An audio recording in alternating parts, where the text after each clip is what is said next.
Released on October 26, 2010 in North America, Rock Band 3 gave the franchise lots of new innovations, but still has the good old formula the series is known for.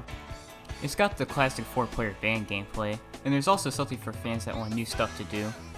Harmonies didn't release a mainline Rock Band game for 2009, and that may be because of the many other titles they were working on, but it definitely gave Rock Band 3 the development time it needed to make sure the game could feel as fresh and new as possible. Without further ado, let's give Rock Band 3 a deeper look.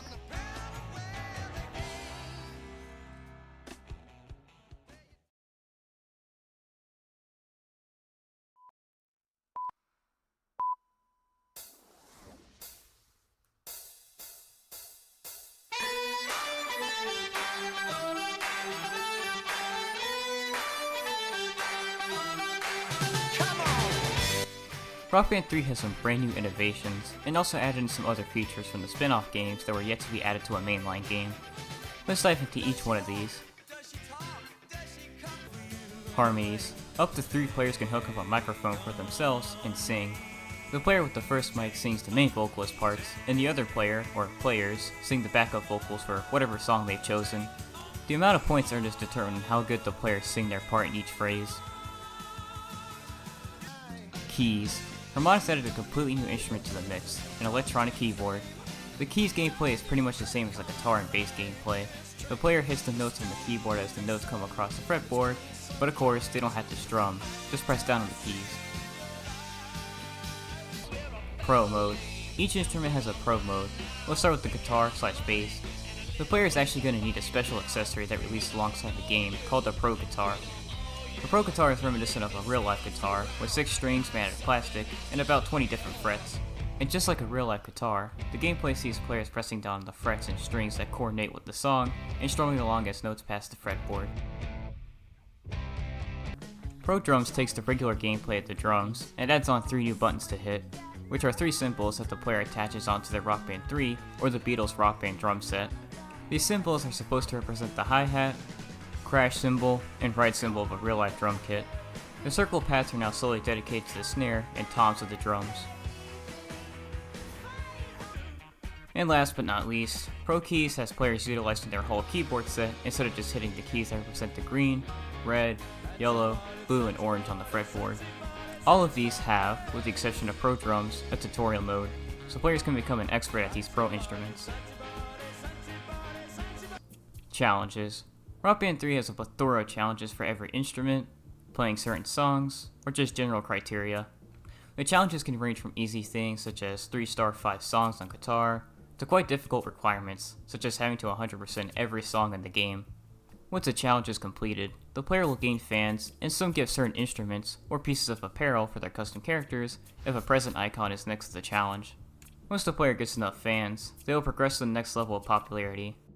Players start off as a no-name band that only plays local gigs, but as they keep completing challenges, they'll start to get recognized and invited to play at more upscale and popular places. By the way, a player doesn't have to select a challenge to complete it. As long as the player completes the challenge's criteria, they'll get the reward. A new tour mode. A tour mode in this game is like a limited version of Rock Band 2's tour mode. Players choose a certain set, and then are given 3 different options in terms of which songs they want to play. The playlist can sometimes consist of random songs from a certain genre, band, decade, or source. Other times, these playlists will sometimes let the player choose which songs they want to play based on what the setlist is based off of.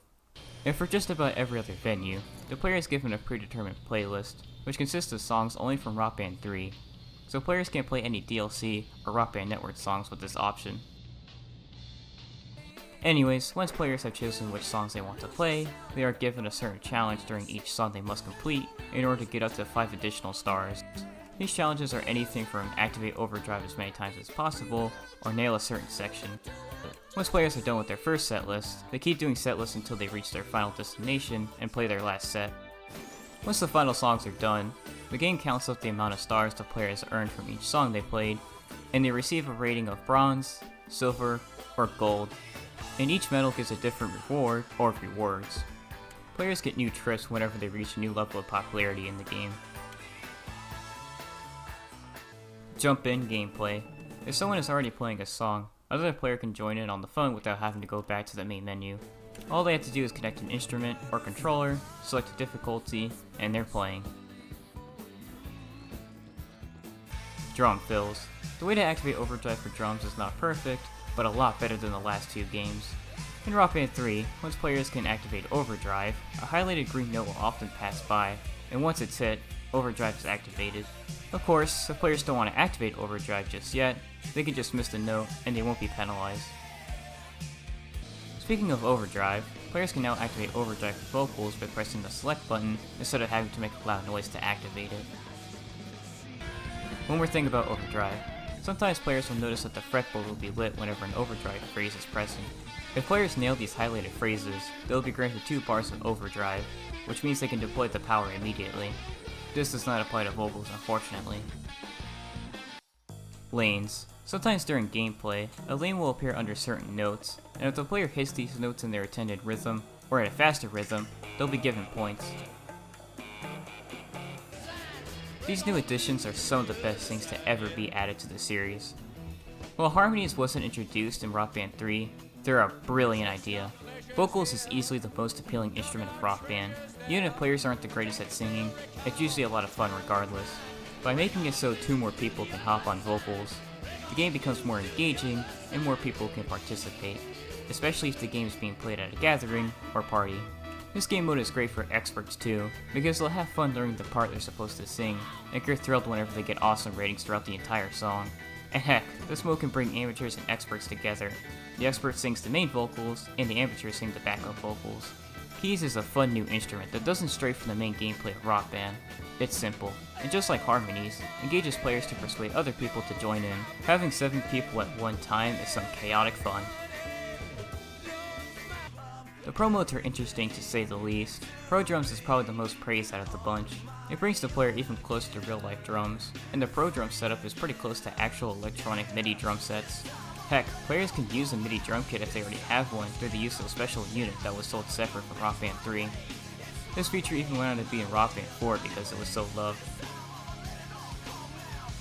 Pro guitar and pro bass make sense in the way they're played, but I'm not sure Rock Band was the best game to have this. Sure, Rock Band was more realistic and had a team of developers that were musically inclined, but its appeal was that it was simple, nothing complicated. Not to mention, these pro guitar controllers are kinda awkward. They don't feel that great. Other than that, it's a neat idea that works alright, but maybe not the best fit for Rock Band. Pro keys is sort of the same way, but not executed the best. The standard highway work for guitar, drums, regular keys, and even pro guitar gameplay, but it doesn't necessarily work the best for pro keys. Since pro keys is more than 20 notes, it shifts, and it can be very confusing when it goes to a different set. Speaking about setbacks, the new tour mode is fun, but quite honestly, the old tour modes were a lot better. Luckily, the challenges make up for this. There's plenty of them, and progressing to new levels of popularity is pretty enticing.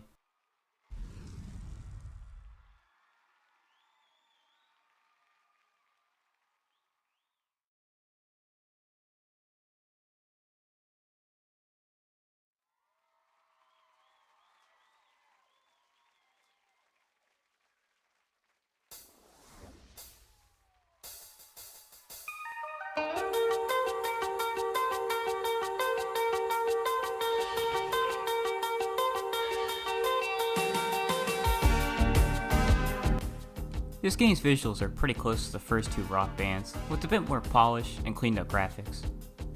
The character models look fairly different too, and that's probably because of the new adjustments players can make to their custom characters. In this game, players can change the geometry of their character's face, and they can also change other facial features, such as eye shape, eyebrows, and mouth expression. This is a pretty appropriate addition if you ask me. After all, Guitar Hero had this feature since their first full band game, so for Rock Band to finally have it, it feels natural and just adds so much more to custom characters. Well, speaking of characters, most of their animations are borrowed from the last 2 main games, but there is a decent amount of new animations, most of them being special animations that play whenever a song breaks down or a solo starts. Anyways, let's move on to the venues. I really don't have much to say about them, other than they look just fine, and some old ones were given a facelift. On that note, I actually don't know which venues are new in this game. I compared the tour modes of Rock Band 1 and Rock Band 2 to find out which venues were new for Rock Band 2, but since Rock Band 3 doesn't have a tour mode that shows off the location and venue names for gigs, I can't tell which venues are new. Because of this, I won't be doing an analysis of my favorite venues like I did for the first two games. Moving on, this game uses a lot more special effects during gameplay than its predecessor. Of course, Rock Band 1 and 2 had these effects too, but they weren't used as abundantly. Rock Band 3 uses one too many of these animations during songs, and it takes some of the quality out of the visuals. Speaking of things that were added to make the game look better, I have to mention once more, this game is being run on the RPCS3 emulator. It was upscaled to 1440p, and the frame rate is uncapped, so the animations run at 60 frames a second. I always mention that in these Rock Band reviews, because it explains why the footage looks better than the actual game on console. Also, if you notice any visual glitches involving the instruments, that's just the emulator. A higher resolution and frame rate are totally worth it if all that happens is instruments' positions are slightly off. Anyways, for old time's sake, let's see what the game would look like on the original hardware of the PS3. Man oh man, are we spoiled with modern technology nowadays. Alright, now let's talk about the biggest change in the visuals, the menus. In the menus, the characters the player has assigned as stand-ins are seen doing random things, rather than the usual concert playing in the background of the first two games. The characters can also be seen doing random activities behind the song selection screen too, and these animations are based on the popularity of the player's band. For example, if a player has just started, they'll see an animation of the band using a crappy van to get to their next gig, while if the band has reached peak popularity, they'll be seen living in luxury, taking private jets and cozy limousines to their next gigs. There's also animations that will play whenever players pick a song that show the band getting ready for the show. These pre-show animations are short and sweet, and are also dependent on the band's fame. Anyways, the song selection screen in this game is pretty much perfect. The menu is slightly transparent, so the songs and their stats aren't blocking the animations happening behind the menus. Unlike in the first two games, where the song selection blocked out most of the concert happening behind it. Players can view more information about the song to see things like the song's length, and their accuracy with any given instrument if they already played the song. A song can be rated out of 5 lighters, and this determines how often that song will appear in random set lists. And last, but not least, a screen can be pulled up which allows for the player to apply plenty of filters to figure out what kind of song they want to play based on how they feel. These filters include the good old sorting by things such as song name, band name, genre, etc., but players can also apply filters like how many vocal parts are in a song, and whether or not it's family friendly. Alright, let me mention this real briefly. This family friendly filter was added in LEGO Rock Band, and it leaves out any songs that may be inappropriate for general audiences.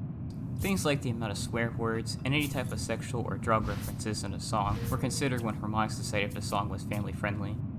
Anyways, this song selection menu is so good, it has an amazing flow, the filters really make it easy to organize and find certain songs, the information is displayed in an easy to read way, and the animations in the background really tie the whole thing together by increasing the immersion. Alright, one more thing.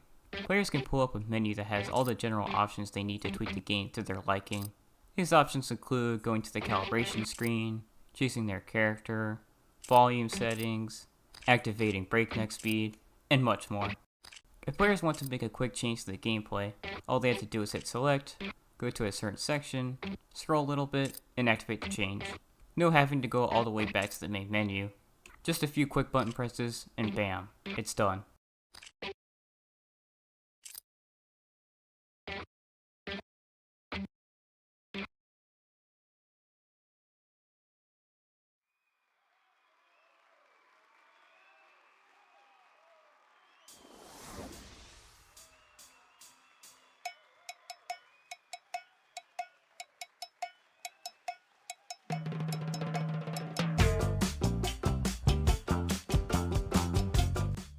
Rock Band 3's setlist is the most unique out of any of the rock bands, because of the addition of the new instruments, but a lot of these songs include electric keyboards and multiple people singing.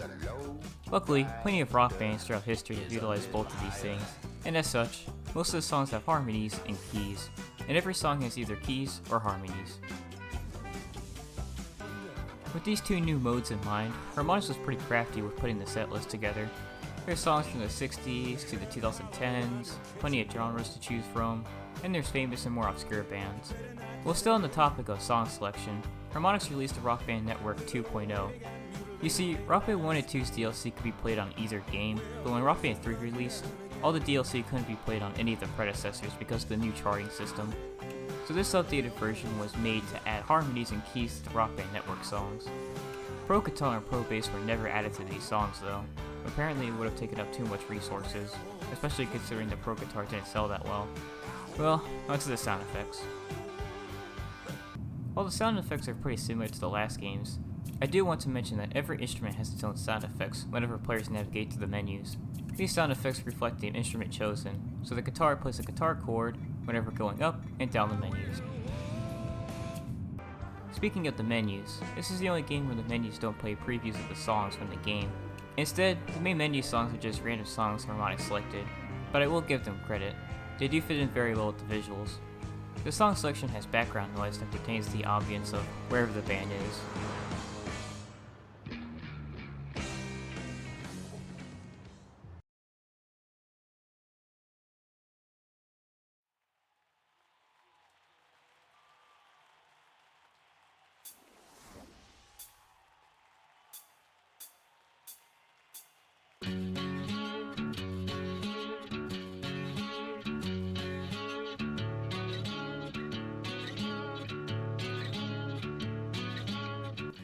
Rock Band 3 doesn't really have any extras.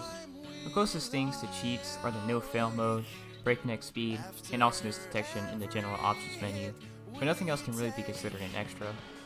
The version differences are pretty much the same as last games. The Xbox 360 gets every Rock Band Network song and runs at 1080p, the PS3 only runs at 720p, and the Wii runs at 480p. A PS2 version was not made. Quite honestly, that's a good thing. Considering Harmonix had to make so many new accessories for this game for every console, this would have saturated the rhythm game genre even further. Not to mention, the PS2 probably couldn't have handled all instruments mode anyway. Well, just like Rock Band 2, this game also has a fan-made deluxe mod. It includes a lot of the quality of life improvements to the RB2 deluxe mod, but it does have some new additions, like turning off the special venue effects, giving the player more options in the song filters, being able to play guitar, bass, drums, keys, or vocals with the standard controller, custom fretboards and fretboard effects, different menu themes, and it also has harmonies to any song that has multiple singers but were made before Rock Band 3. It's also very customizable, as the player can edit the many database files to change whatever settings they want, although they will have to be fairly notchable and that kind of stuff. Well, let's talk about the issues now. Oh man. How did Harmonix fix the broken spoken note system in the sequel, but a similar issue crept back into this game? Okay, so for whatever reason, sometimes the mic doesn't pick up spoken notes, and it can take a hot minute to get the unpitched notes to work again. Luckily this issue will fix itself, unlike the first game where it's practically impossible to score the broken notes, but still annoying. Second issue, not being able to pick a venue. I always like being able to choose wherever I wanted to play in the second game's tour mode. But since this game doesn't have the tour mode of the first two games, a venue can't be chosen, and that kind of annoys me. Third issue, lanes. Because the lanes block out the rhythm lines of the highway, it can be hard to tell when notes in the lane start and stop. Other than that, I don't believe Rock Band 3 has much flaws.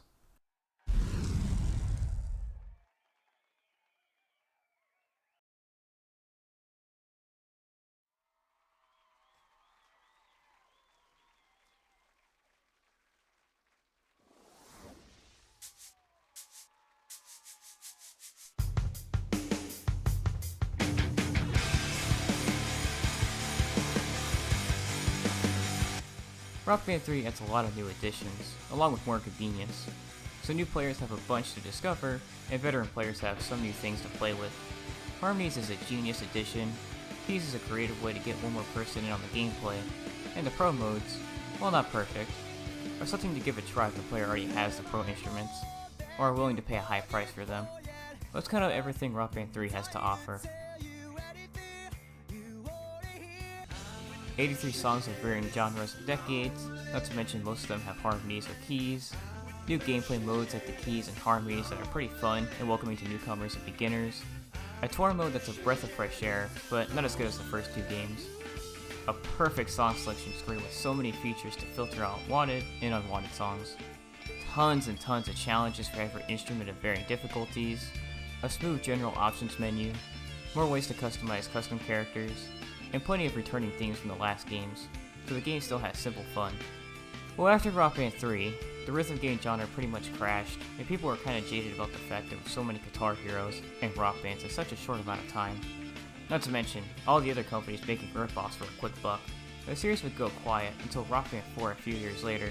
Rock Band 3 definitely feels like a good way to end the series. There's plenty to do, the soundtrack is pretty solid, and the new additions are engaging and great for new and returning players. And until next time, let's hear where people jump in and have some fun with the chaotic 7-player gameplay.